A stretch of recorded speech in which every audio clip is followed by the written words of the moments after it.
하나님의 음성을 들으면 아담아 아담아 내가 어디 있느냐 하시는 아담의 부르시는 하나님의 음성을 듣는 순간 아담은 생각하게 되는 거죠. 그 부르심이 없으면 아담은 몰라요. 자기가 누군지, 자기가 무엇을 해야 되는지 알 턱이 있습니까? 그냥 흙과 더불어 살다가 끝나는 거죠. 그러나 하나님이 그 영혼을 깨운단 말이죠. 신앙은 내가 하나님을 찾는 것이 아니라 하나님이 우리를 찾아오는 것입니다. 그리고 부르시는 것입니다. 콜링하는 것입니다.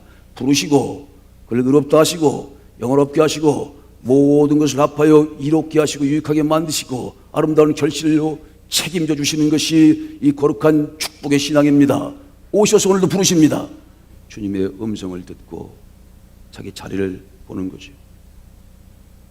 나는 지금 내 미션을 잘 감당하고 있는가? 내가 삶의 목적과 내 삶의 의미를 진짜 하나님 보시기에 아름답고 합당하게 그렇게 살아가고 있는가 하는 것을 다시 한번 일깨우고 그렇게 살아가도록 결심하는 시간이 오늘 이 거룩한 끄트머리 한 해에 정리하는 마지막 그리고 새로운 시작을 출발하는 그 끄트머리 주신 하나님의 말씀과 예배로 받으시기를 축복합니다. 우리는 하나님의 뜻인 이 성경의 말씀을 진리로 봤습니다. 세상에 그 어떤 것도 진리로 인정하지 않아요. 철학, 법학, 의학, 아니면 이 세상에 갖고 있는 하나님을 대신한다는 만몬이라고 하는 물질과 돈과 명예와 권력, 그 어떤 것도 진리라는 이름으로 영접하지 않습니다. 우리는 하나님의 말씀인 성경의 말씀만 하나님의 뜻으로 진리로 인정합니다. 그리고 이 말씀을 믿습니다. 아는 게 아니고요. 우리 이 말씀을 믿는 거죠. 이 성경은 믿음의 책입니다. 믿음으로 접근해야 되는 것이죠. 진리로 인정하고 우리는 진리로 믿습니다. 그러면 우리는 진리의 자녀이고 하나님의 자녀이며 그리스도의 참된 자녀가 되는 것이죠. 이 진리이신 성경의 말씀은 그러나 시대를 따라서 이 본래적인 의도하고는 다르게 해석되려고 하는 유혹이 계속적으로 존재해 왔습니다. 그래서 이 진리의 말씀을 진리의 말씀 되게 하는 유일한 방법을 우리는 오늘 이 시간도 간절히 간구해야 합니다. 성경이죠. 성경까지는 왔어요. 다른 경전하고도 다르고요, 고전하고도 다르고요, 베스트셀러나 스테디셀러하고도 달라요. 차원이 다른 책입니다. 그래서 우린 진리인 성경의 말씀 앞으로 왔습니다. 그런데 여기에 한 걸음 더 나가야 될 게 있어요. 이 진리의 말씀을 진리의 말씀 되게 하는 성령의 역사를 간구해야 합니다. 성령으로 감동해서 지어진 책이죠. 하나님의 책입니다. 그러니 성령의 감동하심을 입지 않고는 절대 깨달을 수가 없어. 진리를 진리 되게 하는 이 진리의 말씀을 가지고 오용하는 참 안타까운 집단들이 있습니다. 그러기에 우리는 이 거룩한 성경에서 하나님의 말씀을 들으면서 다시 한번 이 진리의 말씀이 우리 속에 살아서 꿈틀꿈틀 움직이고 생명의 능력이 되고 활동력이 되고 모든 문제를 풀고 모든 병마를 고치는 생명력이 될 수 있도록 우리는 간절히 성령의 감동하심을 구해야 합니다. 전하는 자도 성령의 감동하심, 받는 자도 성령의 감동하심, 진리의 성령의 감동하심으로만 이 진리는 참으로 진리될 수 있는 것이기 때문에 참된 진리가 여러분 속에 가슴 속에 생명으로 박히시기를 소원합니다. 내게 주는 물을 한 번 마시면 너는 절대로 목다시 가라지 아니할 것이라 하시는 그런 약속의 말씀이 여러분 영혼 속에 오늘 선물되셔서 성령의 감동하심으로 주어지는 그 생명의 말씀이 선물되어서 이제부터 영원토록 그 말씀이 여러분들의 생수가 되시기를 축복합니다. 하나님 말씀의 정체성과 보편성을 함께 가져야죠. 진리이신 그리스도가 온 세상에 다 가득 차 있어요. 온 세상에 하나님과 함께 그리스도가 가득 차 있지만 그러나 하나님은 언제든 그리스도를 통해서만 역사합니다. 이것을 통해서 우리는 진리의 정체성과 보편성을 함께 둘러봐야 한다는 하나님의 깊은 성령의 감동하심 속에서 이 깨달음도 마음속에 담습니다. 오늘 여러분들에게 진리의 말씀이 되시기를 축복합니다. 이 거룩한 곳에 꼭 모시고 오고 싶어가지고요. 어느 하나님 일꾼이 기도를 하셨어요. 남편을 좀 데리고 오고 싶은데 이 말을 잘 안 들으셔. 아무리 좋은 반찬을 해줘도 반찬만 먹고 교회를 안 와. 그래가지고 계속 해가지고 기도하다가 너무 죄송하니까 새벽에 이제 오시면서 이번 주는 꼭 좀 모시고 오고 싶은데 뭐 어떻게 해도 그 마음을 안 움직이는 거예요. 정말 잘해줬는데. 그래서 구두를 가지고 왔대. 새벽에 구두를 옆에 놓고 기도를 하는데, 기도하다 보니까 참 우습기도 하고 간절하기도 하죠. 소중함과 간절함과, 그리고 정말 정말 예수님을 만나게 하면 이게 얼마나 행복한 인생이에요. 그렇죠? 정말 어둠의 구렁텅이에서 진짜 사람이 사람답게 살 수 있는 길을 열어주시는 길이니까 그냥 기도하는데 그 구두를 보는 순간 웃음이 터졌대. 냄새도 좀 났지만 이 구두를 보니까 얼마나 우습겠어요. 주님, 아이고 주님, 내가 구두를 갖고 와가지고 기도를 아니 뭐 이 인간이 언제 올는지 모르겠는데 막 웃는데 자기가 너무 하여튼 평생 맨날 울고만 기도했지 그렇게 웃으면서 기도해 본 적이 처음이라네. 근데 그 주간에 나왔다는 거 아니야. 이건 실화. 우리 집사님이 말씀하신 실화야, 실화. 그래서 깨달음 얻었대. 하나님을 기쁘시게 하면, 하나님을 웃게 만들면 이게 되는 거구나. 이게 너무 인상 쓰는 게 아니고 이게 진짜 이게 하나님의 자녀라는 게 그렇구나. 그렇잖아요. 내년 이맘때 아들이 있을 것이니라. 모든 어르신들 내년 이맘때 아들과 딸이 있을 것입니다. 그래서 그랬다잖아. 내가 90살인데 그랬다잖아. 근데 진짜 1년 후에 있었죠. 근데 그 웃음이 어떻게 바뀌었어? 이렇게 웃어 바뀌었지. 그래서 약속의 자녀, 약속의 말씀을 진리의 말씀을 믿는 사람들, 그 말씀 드리는 거예요. 믿는 사람, 아는 게 아니고 이게 믿어지지 않는데 믿어보자 말이야. 믿어. 본전이지. 탁 믿었더니 진짜 웃게 됐어. 여러분 일단 웃읍시다. 우리 집에 강아지 하나가 있는데 내가 집에 들어가면 인상 팍 쓰면서 이렇게 하면 발겨 팍 차버리지. 그렇잖아요. 그냥 오면 꺼랑지라도 흔들고 말이야. 그리고 잘 놀아야 돼. 개팔자가 이게 무슨 팔자인가 그러면서 막 이러면 개팔자가 개팔자지 무슨 팔자예요. 그러면 너무 부담스럽잖아. 하나님의 자녀들이 하나님께서 복 주시기에 부르셨습니다. 복 주시기에 부르셨습니다. 하나님의 의도를 절대 의심하지 말아요. 내가 고난 가운데 있고 나 정말 괴롭고 무릎팍도 아프고 머리도 아프고 하는 일도 안 되고 다 잘 되는 과정이라고 믿어요. 모든 것이 합력할 소를 이룹니다. 하나님 부르심은 반드시 복 주시기에 부르시는 거예요. 부르심은 하나님께서 복 주시기에 부르시는 겁니다. 부르심은 또한 복 주셔서 복을 복 되게 하고 복을 나누게 하기 위한 보내심을 위한 부르는 거예요. 콜링은 샌딩을 위한 거란 말이에요. 부르심은 보내심을 위한. 그래서 부르신 사람들은 반드시 보내심의 사명자가 되는 겁니다. 할 일이 있는 거죠. 근데 이게 행복을 전하는 일이야. 그러니까 인상 쓰시고 하시면 안 돼. 하나님을 기뻐하는 것이 우리의 힘이다. 우리도 한번 뭐 잘한다면 그냥 운동 하나 무슨 하다못해 말이야 무슨 스카프라도 갖고 나와봅시다 한번. 그리고 하나님 앞에 한번 웃음을 한번 기대해 봅시다. 뭐 들어주신다니까 뭐. 그렇죠? 그래서 당신 뭘 기뻐? 나 따라보면 알걸. 그래가지고 한번 궁금해서도 나올 수 있도록 말이에요. 참 이런 표정이 되면 안 따라온단 말이에요. 기쁜 마음으로 감사한. 하나님 교회 오면 여러분 모든 걸 다 내려놓고 주님께서 모든 걸 다 책임지실 겁니다. 그러니까 일단 감사하고 행복한 마음이 있어야 돼요. 내가 행복해지지 않는데 누구를 행복하게 만들어요. 기도할 때도 이제는 웃으면서 합시다. 이삭의 자녀, 약속의 자녀는요, 원래 이게 이삭이라는 말 뜻이, 약속의 자녀라는 말 뜻이 이게 웃음이라는 뜻이래. 웃고 기뻐. 우리가 누리지 못하죠. 그렇죠? 저는요 오늘 그 말씀하시는데 그렇게 가슴이 저리더라고요.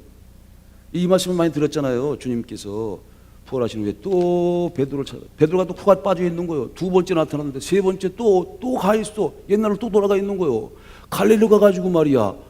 또 자기 원래 본업으로 돌아가 있잖아요. 고기 잡. 근데 왜 그러겠어요? 그 마음속에 뭔가 걸림이 있고, 그 마음속에 뭔가 답답한 게 있고, 뭔가 의기소침한 거지 뭐. 아이, 나 같은 게 뭐래. 그리고 또 돌아간 거잖아, 그렇죠? 주님이 안 포기하셨어? 또 찾아가셨어. 끝까지 사랑하시는 거예요, 주님은. 여러분, 주님이 끝까지 사랑하시고 끝까지 책임심을 믿으십시오. 미리 정한 자를 부르시고요. 하나님께서요, 구원이라는 건 그런 겁니다. 자, 이거는 제가 이것을 선택하죠. 자, 이걸 내가 선택하는데, 선택이라는 말은요, 유기라는 말과 똑같은 짝을 이루는 말이에요. 내가 이것을 뽑잖아요. 그렇죠? 또 내가 뭘 뽑을 것 같아요? 뭘 뽑을 것 같아요? 요거 뽑지롱. 이거 뽑히면 이건 뽑힌 거예요. 선택받은 거예요. 하나님 미리 정하신 자가 있대. 미리 정한 자를 하나님이 뽑으신대요. 이게 선택합니다. 부르심이라는 거예요. 콜링한다는 그냥 부르는 게 아니에요. 하나님 미리 아신대. 삭개오야 미리 아시고, 여기 상민을 안다니까. 해경이 너 어떻게 안돼? 하나님이 아시지? 하나님은요 아무나 안 뽑아. 여기 아무나 못 와요. 하나님이 누구한테나 주는 구원이면 그건 구원일 수 없어요. 누구한테 주는 복이면 복일 수 없습니다. 구원은 반드시 심판과 짝을 이루는 말인데, 모든 사람이 다 구원받는다는 보편구는 거짓말이야. 이 진리를 진리되게 해석하지 못하는 거예요. 심판이 있어요. 심판받을 자가 있습니다. 하나님께 미리 정하셔서 이렇게 부르셔서 의롭다고 하시고 영원롭게 하시고, 그리고 그를 책임지셔서 영원한 생명의 길로 인도하는 다른 사람들은 버려지는 거야. 에서가 버려졌죠. 왜 그렇습니까? 이유는 몰라. 하나님이 절대 주권이 있는 거예요, 여러분. 이걸 진리 되게 받아들이는 겁니다.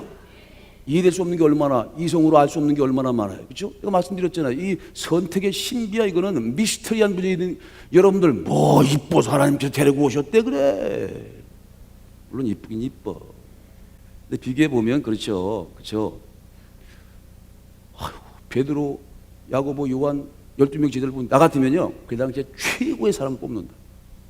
그리고 일단은 권력이 있는 사람, 로마의 집종관 내지는 또는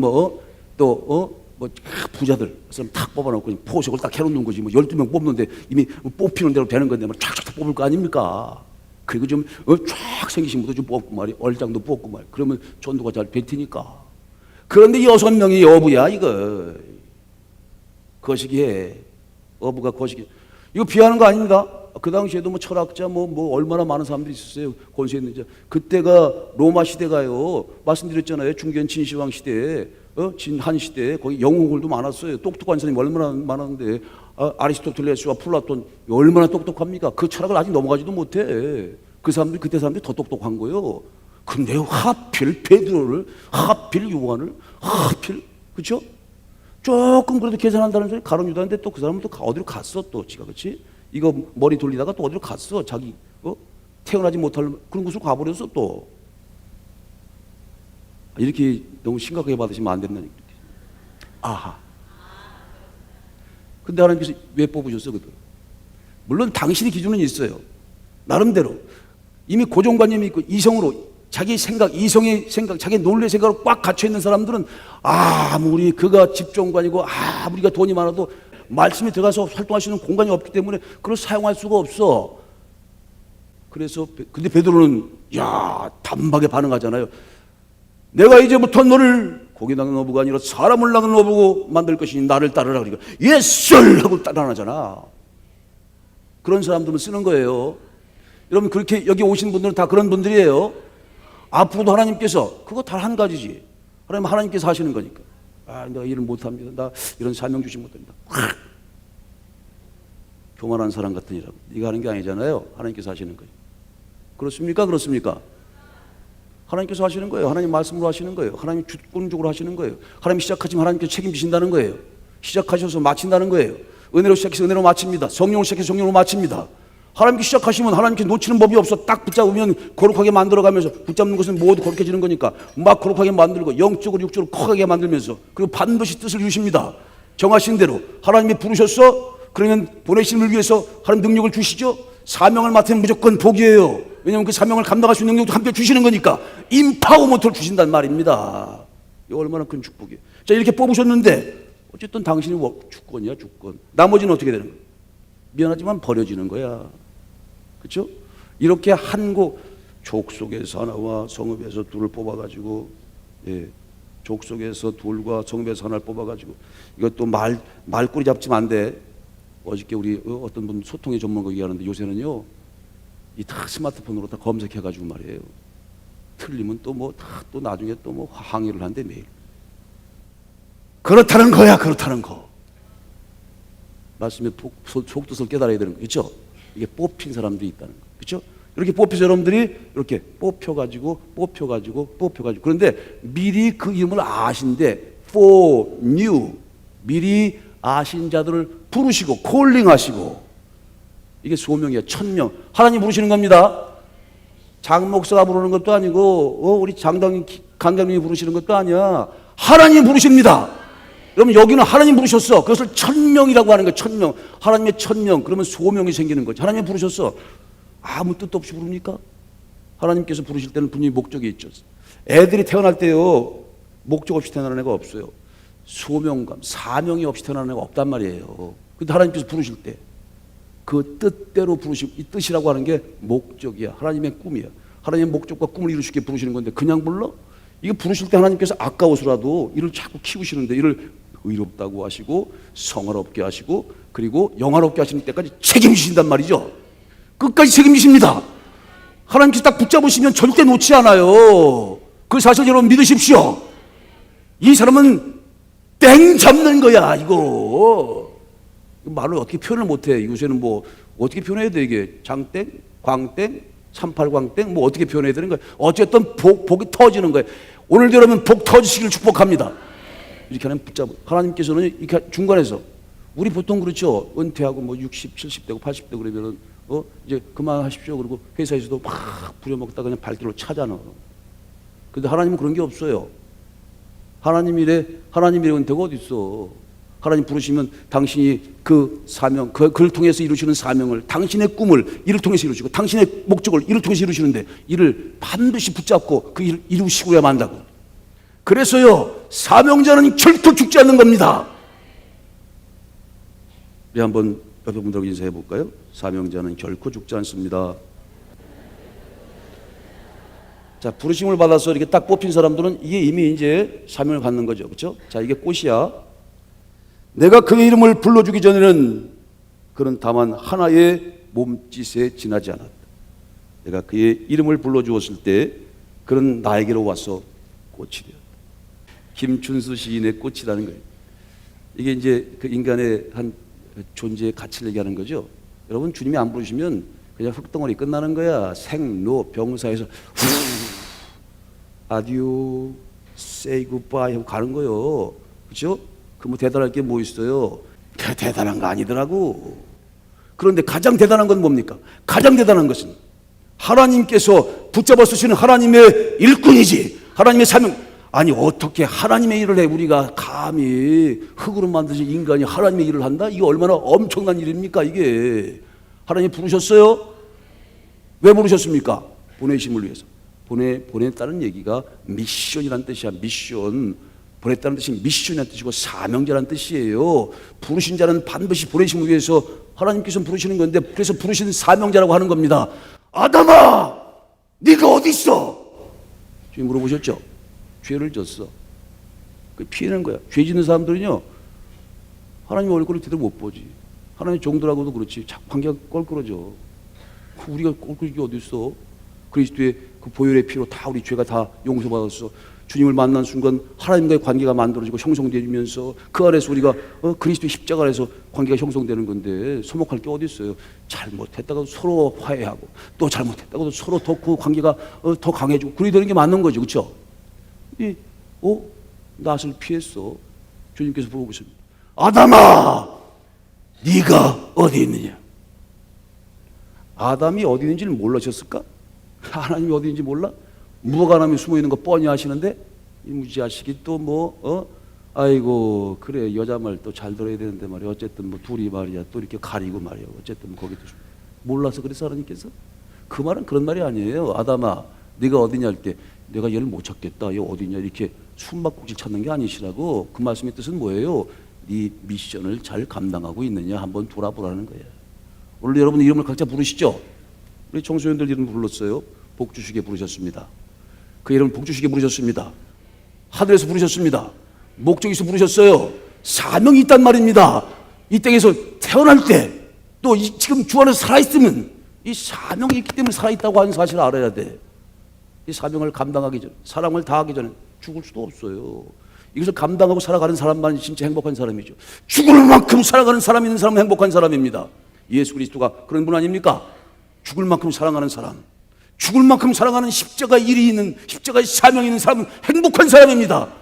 아주 백수처럼 비빌 놀아봐. 얼마나 힘든 줄 알아요? 인생에 있는 게 얼마나 힘든 줄 알아? 이 삶 속에서 하나님께서 우리를 경험하게 하시는 거니까 우리 팔순을 맞이하시는 하나님 일꾼이 계세요. 죽음의 문턱에 5번이나 심장을 이식하는 과정에 심장을 이렇게 기계의 심장으로 이렇게 바꾸시면서 처음에는 별로 대수롭지 않게 생각하시다가 가서 이제 여러 가지 이게 잘못돼가지고 중환자실에 5분 거의 이제 가족들도 다 이렇게 사인을 해서 준비를 하고 있었죠. 하나님께로 가는 거니까 하는데도 참 양적 시간의 끝에서 오는 참 그런 말할 수 없는 그런 아픔을 서로 겪죠. 근데 극적으로 다들 내려놨었어요. 근데 극적으로 다시 살아나셨어요. 그래서 이제 팔순 잔치를 하셨는데 그 자리에서 다들 이제 너무 감사하죠, 가족들이. 근데 이제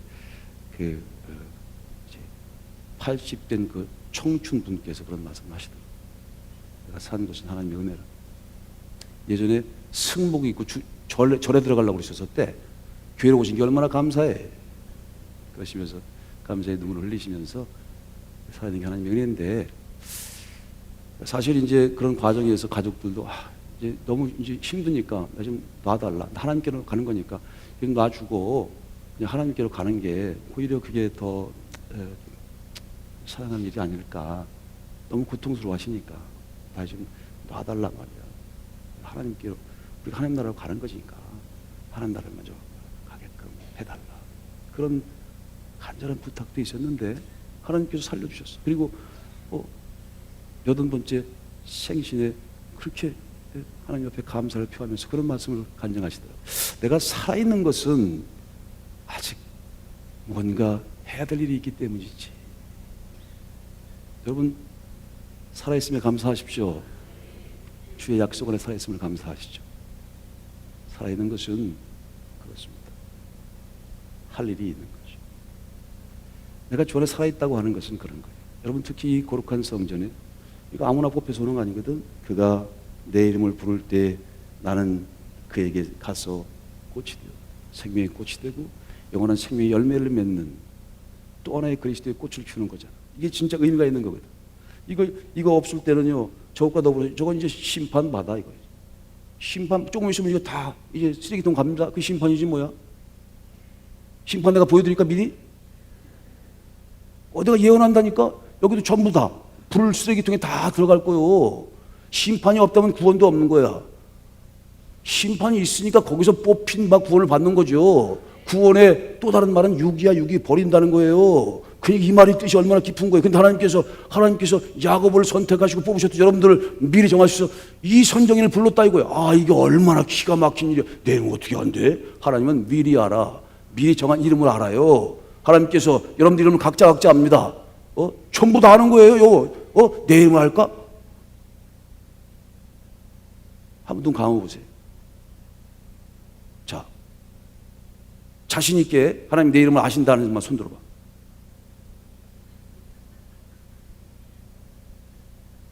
이런 믿음도 없으셔가지고 말이야, 미리 정한 자를 부르신다는데 말이야, 여기 아무나 오냔 말이에요. 주원에 있는 사람. 홍 집사님 왜 안 드셔? 내가 지금 보고 있는데. 우리 저 이숙자 권사 옆에 있는 홍 무슨 집사님 계십니다. 자, 제가 예. 자, 하나님이 이름을 아실까요? 자, 한 분만 들어봅니다. 아시면 오른손.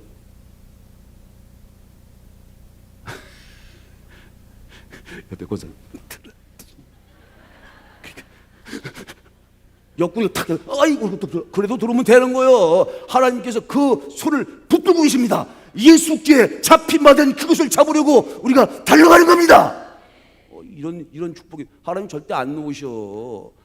걱정하지 마시시시시라고. 담대하셔야지. 하나님 붙잡고 가는데 하나님이 주인이시고 하나님이 시작하셔 책임지신다니까. 하나님 미리 정한 자를 부르시고 부르신 자를 의롭다고 하시고 의로운 자를 영원하게 하는 순간까지 책임지신다. 사랑하실 때 끝까지 사랑하시느니라. 그래서 주님 물어보시는 거예요. 그 베드로한테 가, 야, 네가 나를 사랑하니? 왜 또 물어보세요? 3번이나. 주님께서 다 아시잖아요. 미리 아신 자를 다 아시고 다 아시면서 뭘 자꾸 물어보십니까? 내가 주님을 사랑하는 줄 압니다. 목이 저런 말이에요. 모기 같은 소리로. 주님 뭐라고 그러지? 그럼 내 양을 쳐. 그러셨죠? 그 말씀의 가장 중요한 뜻이 뭐예요? 이 3번이 내 양을 쳐라, 내 양을 먹여라, 내 양을 쳐라 할 때 그거는 주님의 양이라는 거. 그렇죠? 또 양을 치는 입장에서는 목자라는 거, 목자. 그렇죠? 우리가 평신도 교구장 세울 거예요. 목자라는 거, 목자. 양과 똑같은 입장에 목자가 양을 끌어가는 거. 이거 둘보다 가장 큰 의미가 뭐냐면 3번째인데, 네가 나를 사랑하냐 물어보시고 내 양을 치라 하실 때 그 말씀의 속뜻은 뭐냐면 내가 책임진다는 말씀이래. 야, 내가 시켰잖아. 나 너한테 책임 전가 안 한다. 내가 미진이를 불러서 미진이한테 일을 시켰지? 주의 미션을 준 거야. 임무. 미션이라고 하는 말 뜻이 미쇼라는 말인데 이게 보낸다는 뜻이거든. 어쨌든 보낸받은 자가 사명자예요. 보낼 사자, 이 명령을 받은, 하나님 말씀을 받은 사명이 그런 거예요. 미션. 네가 지금 네 미션을 잘 감당하고 있느냐 하는 그 미션도 그 미션이라고. 네 사명을 잘 감당하고 있느냐. 왜냐하면 우리가 주 안에 살아있다면 우리가 잘못도 저질렀어. 이런 것도. 그렇지만 그 안에서 죄를 다시 회개하고 새로운 열매를 맺고 새로운 생명을 살려고 이 교회를 살려가고 교회를 살려감으로써 교회를 세워감으로써 하나님의 사람들을 살려가는 이 생명 살림 역사를 하는 거룩한 미션이 다 있단 말이에요. 이 성전에 기둥도 있고요, 금잔대도 있고요, 꽃도 있고요, 다 있죠. 그 역할이 다 여러분들 있다는 거야.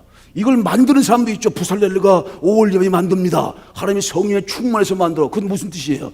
하나님께서 사명을 주시면, 이것을 만들 수 있는 사명을 주시면 그걸 만들 수 있는 하나님의 성령도 하나님의 능력도 같이 주신단 말입니다. 그렇게 여러분들에게 다 각자 주셨어. 그 사명을, 그 미션을 감당하고 있느냐 말이에요. 우리 한번 옆에 분들과 한번 인사하게. 여러분 살아있음을 감사합니다. 주 안에 살아있음을 감사합니다. 그럼 한번 물어보십시오. 자, 살아있다고 하는 것은요, 할 일이 있는 거야. 자, 한번 눈을 똑바로 쳐다보면서 물어봅니다. 당신은 사명을 감당하고 있습니까?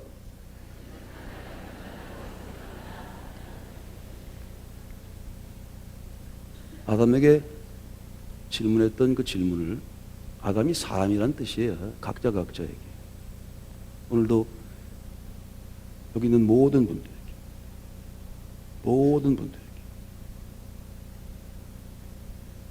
그 질문을 하십니다. 아담아, 너에게 주어진 살아있음의 의미, 살아있음의 목적, 그 사명을 잘 감당하고 있니? 부르심은 보내심을 위한 거예요. 예수님께서 이 세상에 보냄 받으셨지. 사랑이 너무 많아. 주님 주신 사랑이 너무 크고 많았어. 그래서 기쁜 마음으로 이 땅에 보내주셨어. 하나님의 보내신 자로 오신, 하나님의 것을 가지고 오셔서 하나님의 것을 전하죠. 생명과 하늘 위로부터 온 귀한 것들 주시고 같이 나누게 해주셨습니다. 믿음으로 받으면 함께 받게 되는 거예요. 여러분, 예수님께서 여러분 찾아오셔서 그렇게 여러분의 모든 죄를 다시 되시고 여러분들에게 하나님의 성령을 부으시고 또 보내신 자로 보내셔서 여러분 또 하나의 보내신 자로 또 하나의 그리스도로 살아가고 있느냐는 거예요. 이 끄트머리를 지나면서 왔다리 갔다리만 하는 거예요. 아니면은 야, 네 사명을 잘 감당하고 있는 거야 지금? 너 살아있어? 살아있으면 반드시 살아있으면 목적이 있는 건데 내가 너를 왜 살게 하겠어? 지금도 사명을 다하면 굴러가지. 그래서 사명자는 결코 죽지 않는 거예요. 사명을 다하기까지는 죽을 수 없는 거지. 살아있다는 것은 뒤집어 말하면 내가 할 일이 있다는 거 아닙니까? 내 사명이 있다는 거 아니에요. 목숨을 걸고 일할 수 있는 일이 있는 사람은 행복한 사람이라니까요. 무언가를 위해서 죽어야 돼. 자기를 위해 죽는 사람이 어디 있습니까? 그러나 주를 위해서 주의 영원한 가치 있는 일, 썩는 일이 아니고 영원한 가치, 생명을 살리기 위해서 죽을 수 있는 일, 그런 사명이 있는 사람은 행복한 사람이죠. 부활 셋째 날 제3일에 우리는 완전해질 것입니다. 오늘과 내일 가야 할 길을 갈 것이고 오늘과 내일 우리는 해야 할 일을 하는 거야. 그게 사명의 길이에요. 그게 부활의 길입니다. 이건 행복한 길이에요. 그렇죠? 가는 만큼 가까워지는 것이고 익어가는 겁니다. 익어가는 겁니다. 무익어가는 겁니다. 이 얼마나 감사하고 기쁜 일입니까? 아담아! 과천 소망교인들이 묻습니다. 주님께서 찾아오셔서 소망인 너는 지금 네 미션을 잘 감당하고 있느냐? 보내신 그리스도를 가슴에 담고 또 하나의 보내신 자로서 그렇게 정말 가장 가치 있는 자신만 해야 되는 거예요. 각자 자기가 해야 되는 일이 있습니다. 이 한 몸의 지체처럼 반드시 그가 해야 되는 일이 있어요. 그가 그것을 감당하면서 또 생명도 얻는 거예요. 그래서 사명은 생명입니다. 절대로 놓칠 수 없는 거야. 그 사명을 감당하는 자들을 가리켜 이기는 자들이 합니다. 왜? 자신과의 싸워 이겨야 되니까. 세상과 싸워 이겨야 되는 거니까. 이기는 자들은 영원한 생명을 얻습니다. 신들의 새 이름을 받게 될 것입니다. 여러분 그 사명을 잘 감당하시길 축복합니다. 그 사명을 감당하기 위해 싸워서 이겨야 돼. 세상과 싸우고 사탄과 싸우고 자신과 싸우는데 자신의 뭐하고 많이 싸우는 줄 알아요? 인간은요 이 합리성이라고 하는 합리성의 틀에 갇혀. 합리성이라는 게 이성을 가지고 그렇죠? 논리와 이성, 이론, 이치, 합당한 이런 거 있지. 이런 게 합리성이잖아요. 그렇죠? 합리성. 여러분 이 합리성과 싸워서 지면 사탄의 종이 되는 거고 이 합리성이라는 이 합리성과 싸워서 이기면 성령의 종, 그리스도의 종이 됩니다. 이 싸움에서 이기길 축복합니다. 진리의 말씀을 이기는 겁니다. 진리의 성령과 진리의 성령의 감동하심을 이기는 겁니다. 머리로 계산하기 시작하면 그는 벌써 잘못돼 가고 있는 거예요. 왜? 이 신앙이라는 것 자체가 하나님의 세계는 이성으로 못 들어가거든. 감성과 믿음으로. 영성으로 들어가는 것이기 때문에. 그래서 이 사실을 명심해야 돼. 미네르바의 부엉이라는 말이 있습니다. 미네르바의 부엉이는 황혼역이 되어 날아오른다. 그런 유명한 철학자의 말이 있죠. 그 말이 무슨 뜻인 줄 압니까? 이 부엉이가 지혜를 상징해서 눈이 동그랗잖아요. 똘망똘망하잖아. 이렇지 않잖아. 그렇죠? 그래서 이제 이게 하루가 지면 저녁 때 이렇게 싹 날아올라가지고 오늘 뭔 일이 있었나 이렇게 본다는 거야. 지나가는 이렇게 세상을 이렇게 두루고 다니면서. 그래서 이성이라고 하는 이론이라고 하는 바구니에 다 집어넣는다는 거야. 똑똑하지. 지혜의 부엉이. 뭔 일이 있었나 눈에 보이는 것들만 눈이 동그라니까. 그런데 여러분 이 지혜의 부엉이의 바구니에 담겨지지 않는 게 있네. 첫 번째는 아직 되어지지 않은 일들, 그죠? 또 보여지지 않는 것들은 이게 눈이 아무리 동그래도 이게 보여지는 것만 봐. 이미 일어나는 일들만 봐. 현상만 보는 거야. 그 속에 담겨있는 본질을 못 봐. 영적인 일을 못 보는 거지. 그리고 믿음 같은 것도 이게 이해가 안 가는 거지. 이성으로만, 이론으로만. 그건 그래서 미네르바의 그 지혜의 부엉이의 바구니에 담겨지지 않는 가장 귀한 가치를 우린 진리의 말씀에서 발견해야 한다는 거예요. 영원한 생명도 있습니다. 천국도 있습니다. 눈에 보이질 않지만 보이지 않는 것의 증거인 믿음도 있습니다. 사랑도 있는 겁니다. 이게 진짜거든. 그러니 여러분, 이 합리성, 이성의 올무에 탁 논리의 감옥에 탁 갇혀버리면 꼼짝달싹 못하는. 인도네시아 이 원숭이를 잡는 방법이 있잖아요. 이렇게 해가지고 표주박에다가 안을 빼가지고요. 이렇게 됐어요. 이렇게 안을 탁 빼가지고 여기다가 이만큼 볶은쌀을 넣는데, 그러면 원숭이들이 볶은쌀을 엄청 좋아한다네. 이걸 가슴에 이거 탁 이 중간에 매가지고 큰 나무에다 붙들어 내면 냄새가 탁 나올 거야. 그러면 이렇게 할 거 아니야, 그렇지? 그래가지고 탁 소를 쫙 그럴 때 딱 찾아가면 되는. 그럴 때 딱 박수 치면서 가면은 그럼 꼭 잡히는 거래. 들어갈 때는 손으로 들어가죠. 이걸 딱 잡으면 못 빠져나오는 건데, 우리 같으면 잡으러 오면 어떻게 해요? 일단 작전상 못해서 빼놨다가 갔다가 다시 와야 되는데 얘는 그걸 못 한다네. 요거는 죽어도 못 잡. 이거는 절대 안 놓는 거예요. 그러니까 그냥 막 이렇게 해가지고, 그치? 그냥 잡히는 거지 뭐. 이게 바로 논리의 감옥이야. 이게 바로 합리성의 감옥이라는 거예요.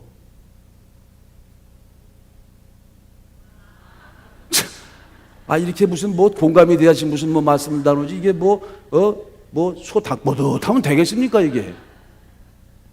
이게 논리의 감옥이라는 게 그렇게 무서운. 우리가 이성적이고 논리적으로 살지 말라는 건 절대 아니에요. 세상에서는 이성과 논리가 반드시 필요하지만 하나님의 세계에서는 이성을 초월해야 돼. 합리성과의 싸움에서 이겨야 돼. 그걸 극복해야 돼. 그래서 이것은 이 합리성을 넘어서는 그 초월적인. 그래서 예수님은 다 바로 초월적인 데서 오는 분들이잖아요. 그렇죠? 자, 묻습니다. 1 플러스 3은 얼마죠? 머리 돌리지 말고 4야, 4. 그렇죠? 4죠? 자, 이건 여기 들어갔다가, 인식에 들어갔다가 벌써 1 플러스 3 그러면 4로 딱 나오는. 자, 그러면 두 번째 묻습니다. 5 더하기 2는 얼마입니까? 예? 5 더하기 2인데 6이라고 하는 사람은 또 뭐 어떤 사람이에요? 5 더하기 2는 얼마입니까? 예, 8입니다.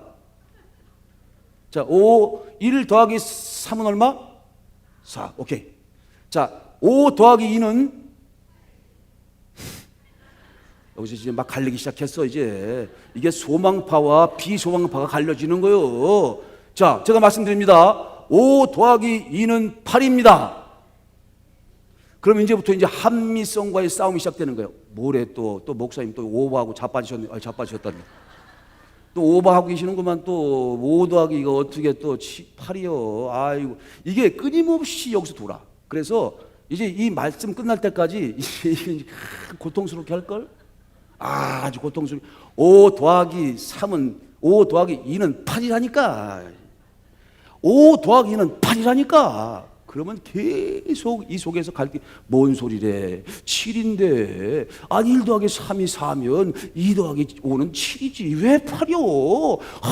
미치겠다 말이요. 아무것도 안 돌아. 그 다음부터는 이제 여러분 5 더하기 2가 8이라고 하는 것을 믿는 거하고 처녀가 애를 낳아서 동정녀 탄생으로 애를 낳았다는 거하고 어떤 게 믿기 쉬운 거예요? 헐. 하나님 말씀을, 그렇지만 하나님의 입에서 나오는 말씀이에요. 하나님의 말씀, 하나님의 이 정도, 하나님의 그 약속과 하나님 그리스도를 통로로 통하지 않는 말씀들은 건 말짱황이고, 여기 진리의 말씀을 진리의 말씀 되게 하는 이 말씀을 우리가 믿는 거죠. 여기 처녀가 잉태해서 아들을 낳을 것이니 보라 임마누엘이 하리라. 우리 이 말씀을 합리성으로 이성으로 받는 게 아니라 믿습니다. 이게 신앙이야. 이게 기독교 신앙이야. 거기다 또 한 가지 결정적으로 5 더하기 2가 8보다 더 엄청난 거. 예수님이 우리 죄를 대속했다가 살아나셨대. 헐. 남들이 보면 미쳤다 그래. 미쳤다. 여태까지 이 합리성을 근간으로 논리적인 사고, 이성의 체계에 갇혀 있는 사람들이 가장 고통스럽게 하는 사건이 부활 사건이에요.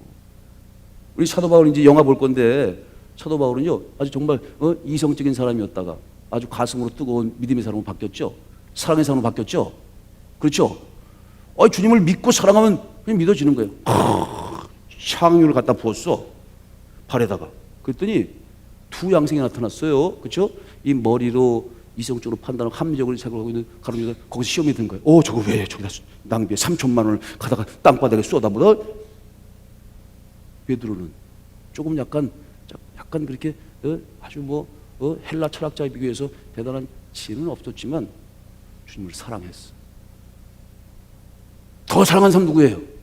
이해할 수 없었지만 그걸 이해하려고 했지. 더 사랑함. 상위 분 여인이잖아요. 그 죄 많은 여인. 그 사람이 신학이 어디 있어? 그냥 주님을 무조건 사랑한 거지. 그렇게 사랑하고 믿음으로 접해야 되는 게 바로 그리스도의 역사고 하나님의 역사인 거예요. 이게 어떻게 된 거야? 3천만 원을 사회복지 했으면 얼마나 좋은데, 부재하면 얼마나 좋은데, 맞는 얘기지. 그러나 그 이성을 초월하는 그 무언가의 초월적인 역사가 있는, 한미성과의 싸움에서 이겨야 돼. 하나님 말씀하시면 무조건 말씀대로 믿고 가야 합니다. 여러분, 그게 바로 이 자신과의 싸움, 이 합리성과의 싸움에서 하나님의 거룩한 역사를 만들어가는 하나님의 부활의 증인들, 예수 그리스도의 부활의 참된 증인들이 참된 기뻐하시는 아름다운 열매를 맺혀가는 참된 역사입니다. 그게 일꾼의 삶인 거예요. 그렇죠? 오늘도 여러분, 합리성과의 싸움에서 이기고 또 이겼어. 하나님께서 기억하신 하나님의 아름다운 결실을 만들어 가시길 축복합니다.